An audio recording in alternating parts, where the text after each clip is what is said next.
Hello, my name is Taylor Elwood, the host at MagicalExperiments.com and also an occult author. And today I'm going to talk about magic and internal work. I'm going to actually talk about magic and internal work in terms of definitions, and specifically looking at the idea of definitions as they relate to the internal work we do. So what does that really mean? I think that when we do internal work, what we're really doing is we're looking at, what are the reasons I choose to react to the situation, or what are the reasons that I choose to make this particular choice. What are the emotions behind this? Why did I do this? Why did I have that reaction? But underneath that, we're really dealing with definitions, and we're dealing with definitions that are used to basically explain and define our choices, our reactions. So for example, a person has a reaction to some situation where, they're at work with somebody and that person treats them badly. They have a definition for how they're going to handle that situation.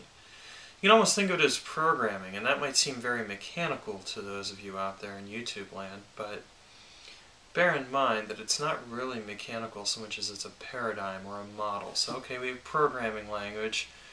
If situation X happens, react this way. If situation Y happens, react another way.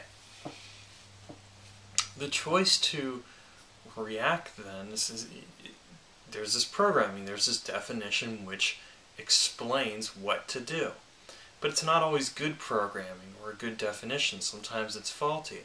So when we do internal work, what we're really doing is we're getting a chance to look at the programming or at the definitions that we use to determine our behaviors. And a lot of these behaviors occur subconsciously. So I mean, this is really a chance where what we're doing is we're working at that subconscious level, and we're changing it by providing conscious instructions on how something should be done. So that instead of subconsciously reacting, we pause, for example, and we say, okay, this is how I want to act, so this is what I'm going to do, as opposed to, this is just a reaction to somebody saying something mean and I'm lashing out. It's very important when doing internal work to really be able to examine the root causes. And those root causes are usually the definitions that we have, which say in situation X respond this way because.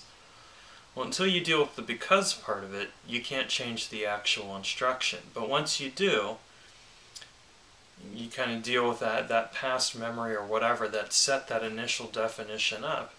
Then what ends up happening is you are able to successfully change the definition itself, change the behavior, and the result is you're consciously choosing that behavior as opposed to just subconsciously reacting to a situation.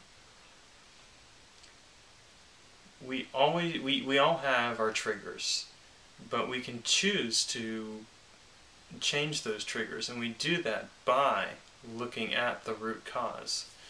And so what I would posit is that if you look at the concept of definitions, which I've talked about somewhat extensively in the previous videos, and you say, okay, I'm going to change these definitions, then apply that to the internal work you do, and you can start to change your internal definitions when it comes to how you deal with situations. And by doing that kind of work, then you're able to actually make some very useful changes in your life, because you're no longer operating on the original programming. You're constructing new programming by which you can choose to act.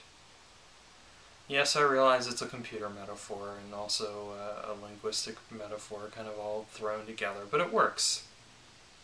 And if it helps you conceptualize the concept that I'm talking about, then utilize it, and if it doesn't, then come up with one of your own. I look at the concept of identity, though, and I say that identity is really comprised of the definitions that we put together in order to explain our lives in context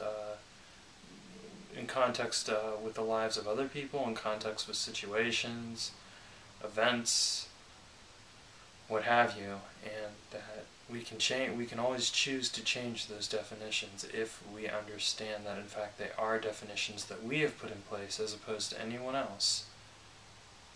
We are all responsible for the definitions that we use to define the living of our life. And to me, magic, more so than